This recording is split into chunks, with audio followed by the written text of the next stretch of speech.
एक रोज भगवान भोलेनाथ कैलाश पर्वत से पृथ्वी की ओर जाने लगे। उन्हें जाता देख माँ पार्वती बोली, भोलेनाथ आप कहाँ जा रहे हैं? मैं पृथ्वी भ्रमण पर जा रहा हूँ। मैं भी आपके साथ चलूंगी। लेकिन देवी, आप चलकर क्या करेंगी? वो मैं नहीं जानती, बस मुझे भी आपके साथ जाना है। देवी पार्वती नहीं मानी और वो भी उनके साथ चली गई। घूमते घूमते पार्वती जी को भूख लगने लगी। वो महादेव से बोली, महादेव मुझे भूख लगी है, मुझे खीर खांड का भोजन करना है। ये सुनकर वो थोड़े आगे आए। उन दोनों ने आम इंसान का भेष ले लिया। शिवजी ने एक बड़े से घर का दरवाजा खटखटाया, जहाँ से एक सेठानी बाहर निकली। कहिए क्या चाहिए? हमें खीर खांड का भोजन करना है।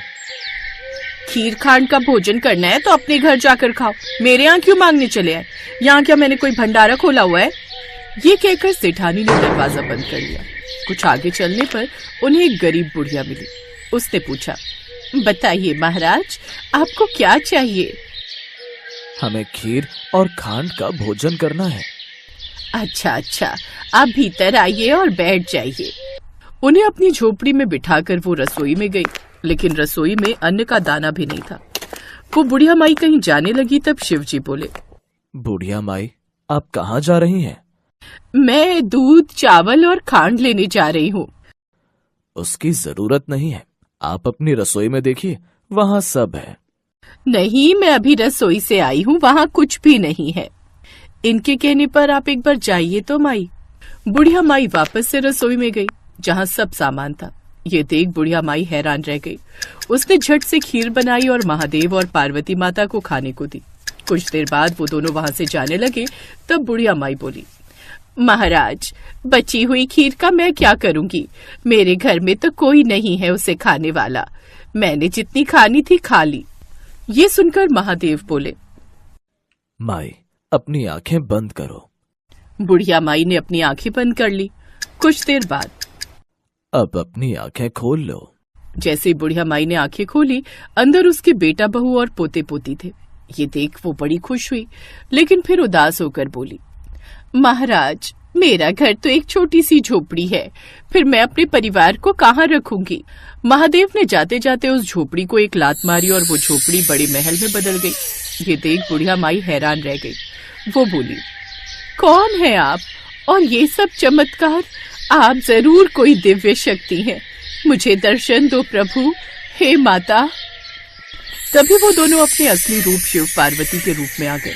ये देख बुढ़िया माई बहुत खुश हुई। इसके बाद वो आगे की ओर चले गए। अब बची हुई खीर उसने अपने आस पड़ोस में शिव पार्वती का प्रसाद समझकर सब में बांटी। जब वो सेठानी के घर पहुंची तो उसका घर झोपड़ी बन चुका था। तो उसने उस बुढ़िया से पूछा, तेरे घर ये खीर कहाँ से आई? तेरे तो खुद ही खाने के लाले पड़े हैं। मेरे यहाँ पार्वती माता और शिवजी आए थे, उन्होंने ही मुझे ये सब दिया है। और तेरा घर इतना बड़ा महल जैसा कैसे बन गया? बताया तो ये सब महादेव और माता पार्वती जी के आशीर्वाद से ही हुआ है। ये सुन सेठानी दौड़ी दौड़ी उस ओर गई जहाँ महादेव और पार्वती जा रहे थे। उसने उनको रोककर पूछा, महादेव मेरा धन आपने उनको क्यों दे दिया? तब महादेव बोले, मैंने तो न उठाया न दिया, उसने हाँ की इसलिए उसकी हाँ हो गई, और तूने ना की तो तेरी ना हो गई। महाराज कुछ तो करो।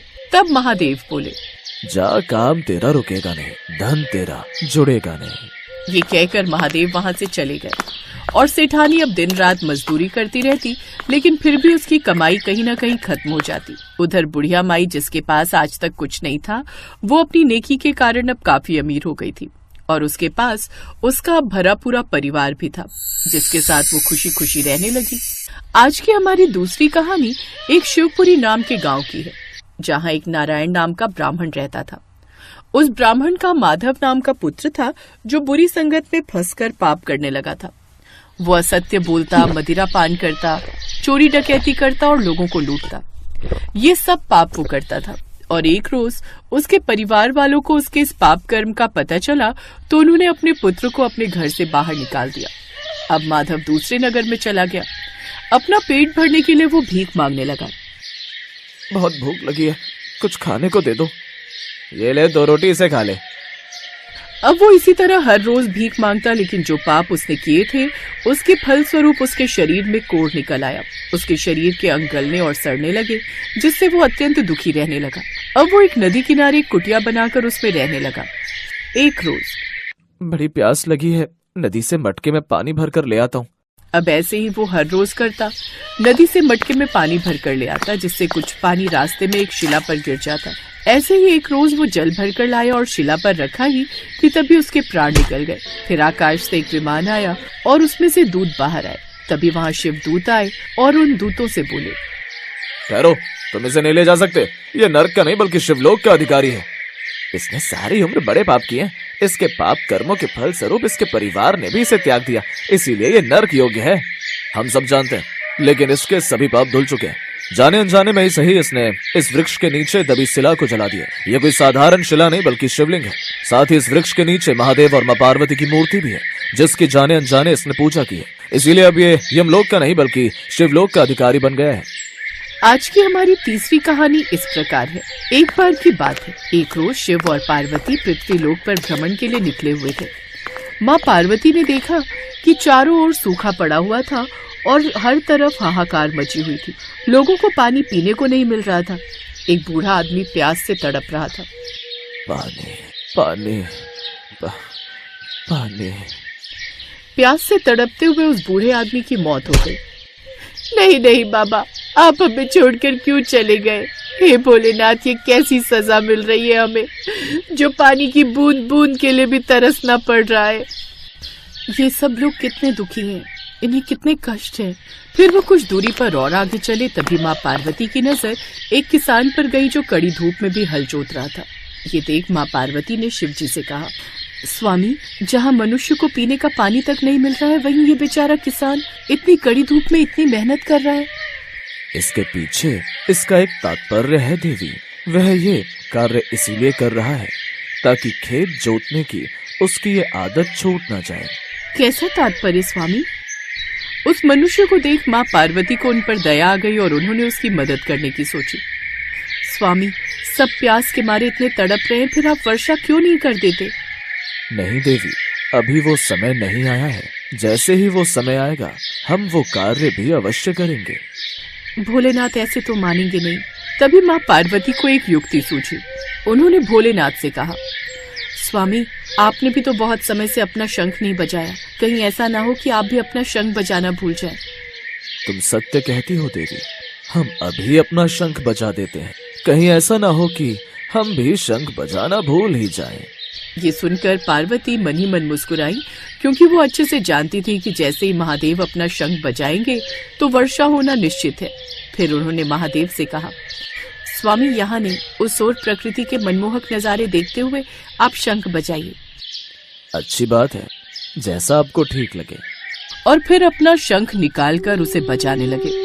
उस शंख की आवाज से मानो पृथ्वी खिल उठी, पक्षी चहचहाने लगे और बादल भी इतने खुश हुए कि झमझम बरसने लगे और पृथ्वी लोक पर तेज बारिश होने लगी। ये देख सभी लोग खुशी से झूमने लगे और महादेव और माँ पार्वती के नाम के जयकारे लगाने लगे। अब ना तो धरती प्यासी थी और ना ही कोई मनुष्य या पक्षी। महादेव भी समझ गए थे कि ये सब माँ पार्वती ने जानबूझकर किया है, लेकिन इसमें उनकी दया भावना छुपी हुई थी। इसलिए उन्होंने माँ पार्वती से कुछ नहीं कहा और उन्हें देखकर मुस्कुराने लगे।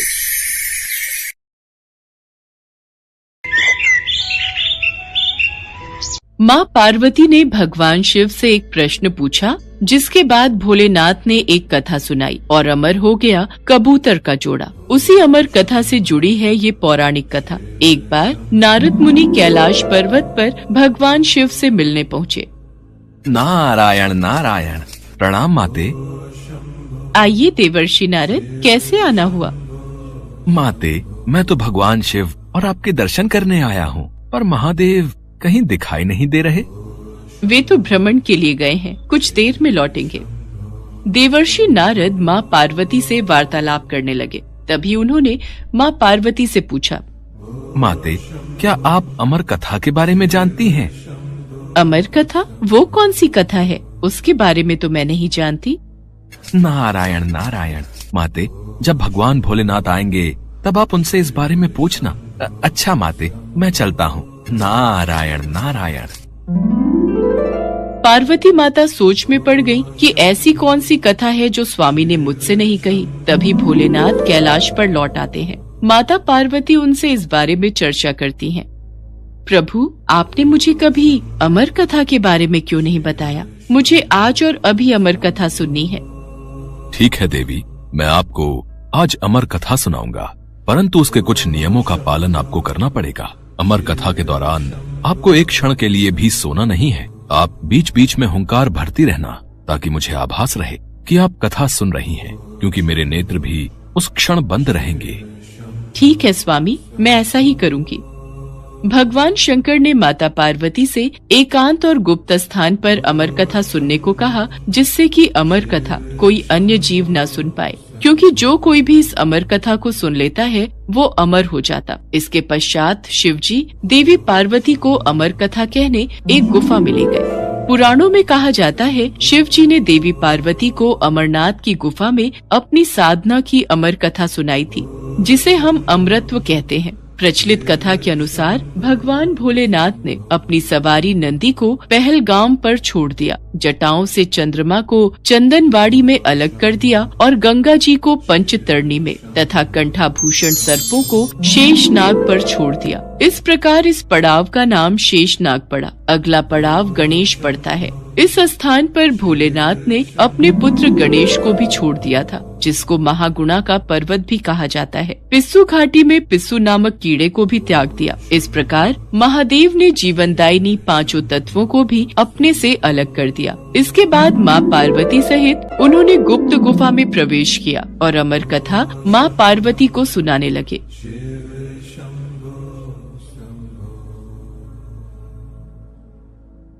पर कथा सुनते सुनते देवी पार्वती को नींद आ गई और वो सो गईं, जिसका शिव जी को पता नहीं चला। भगवान शिव अमर होने की कथा सुनाते रहे। उस समय 2 सफेद कबूतर शिव जी से कथा सुन रहे थे और बीच बीच में गूं गूं की आवाज निकाल रहे थे। शिव जी को लगा कि माता पार्वती कथा सुन रही हैं और बीच बीच में हुंकार भर रही हैं। इस तरह दोनों कबूतरों ने अमर होने की पूरी कथा सुन ली थी। कथा समाप्त होने पर शिव जी का ध्यान देवी पार्वती की ओर गया, जो सो रही थी। अरे, देवी पार्वती तो गहरी निद्रा में है, तो फिर ये हुंकार कौन भर रहा था? अचानक महादेव की दृष्टि अमर कथा को सुनते उन कबूतरों पर पड़ी, तो वे क्रोधित हो गए और उन्हें मारने के लिए आगे बढ़े। मेरे क्रोध से तुम दोनों को कोई नहीं बचा सकता।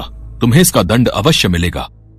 हे प्रभु, हमें क्षमा कीजिए। हमने अनजाने में ही भूल की, पर हमने आपसे अमर होने की कथा सुनी है। यदि आप हमें मार देंगे तो अमर होने की ये कथा झूठी हो जाएगी। इस पर भगवान शिव का क्रोध शांत हो गया।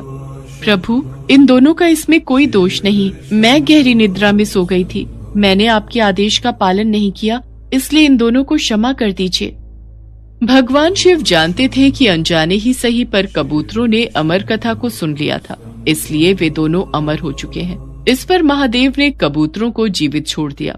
भगवान शिव के आशीर्वाद से वो कबूतर का जोड़ा अजर अमर हो गया। कहते हैं आज भी इन दोनों कबूतरों का दर्शन भक्तों को इस गुफा में प्राप्त होता है और तब से ये गुफा अमर कथा की साक्षी हो गई व इसका नाम अमरनाथ गुफा के नाम से